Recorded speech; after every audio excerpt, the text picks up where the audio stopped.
Well, good morning, everyone. It's time for promise number 325, found in Matthew chapter number 5, verse number 3.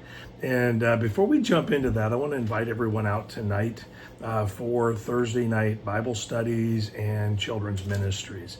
I want to encourage you, just be in your place. There's nothing like being with your church family and enjoying fellowship around the Word of God, great friendship and connectedness. It gives us a sense of belonging. It gives us a sense of really accountability when we live as genuine family members. That's the key, is that we're a family. We're not just a group of people that happen to believe in the same Jesus. No, we're a group of people that have decided to be together and encourage each other as family.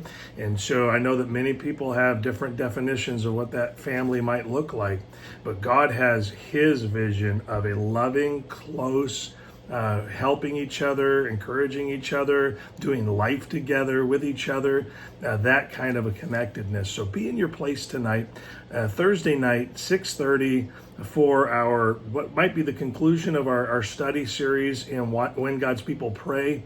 And then also we have our Awana ministry going on at the same time. You're all welcome. You're all invited. Come and enjoy that with us. Back to promise number 325, found in Matthew 5:3. This is the promise. God promises that He will bless the poor in spirit with His kingdom. And I realize that many people might be wondering, what in the world does that mean? Well, let me read it to you, and then I'm going to give you some details on it. Matthew chapter number 5, verse number 3 says this.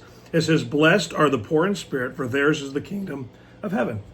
This is the first of many blessings Jesus reveals as He begins His famous sermon on the Mount message, really just packed with things for us to understand about what it means to be a follower of Christ and a part of His kingdom. Most of these blessings aren't as readily understood by believers as they really should be. Take the phrase "poor in spirit." This isn't about finding ourselves at the end of what we can handle emotionally or mentally speaking. It's about realizing that joy and emotional well-being, they aren't about what we have strength to make happen. It's really about finding our strength to handle life's issues in Jesus. And so as Jesus is preaching, He says, "Blessed are you." I know that many of you know you don't have enough to accomplish life the way God would want you to, but I'm here, and I'm going to give you opportunity to enjoy life in a way that is fulfilling to God and then ultimately fulfilling to you. And so when you realize that you don't have what it takes to save yourself, you don't have what it takes to live out the Christian life, and you find yourself coming to me, the more you come to me, the more blessings you will enjoy. And see, that's why Jesus proclaims this a blessing. Most people who find themselves here use worldly ideas about being happy to fix it. When we get to that low spot, instead of going deeper into the Lord, they look to things that the world might do to make themselves happier. They might travel somewhere, and just as if traveling fixes everything. They might buy something. I know that I'm kind of a buyer. When I'm down, I have to really watch myself, because I might try to buy something to make myself feel better. You might go out to some place that's lively, do more of your favorite hobbies, find a new hobby, something that makes us just feel happy in the moment. Jesus says, instead, invest yourself in the Lord and what He's doing.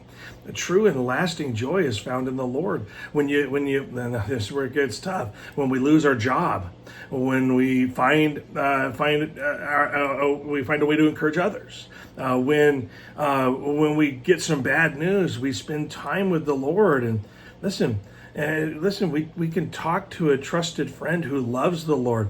This one just helped me just earlier this week. The world is always trying to find more of themselves to make themselves happy. Jesus says, lean into me and what I'm doing and experience the lasting blessing. That's why He says, "Blessed are the poor in spirit, for theirs is the kingdom of heaven." When we get to that spot where we realize that I just don't have enough to accomplish the things that God would have me to accomplish, I'm going to go lean into Jesus and allow Him to energize me for the things that He has. And you know what happens is, when we get around other believers that have this mentality, when we go to the Word of God and we discover this, our joy rushes back in. Hope that helps. Enjoy a great day. Hope to see you tonight.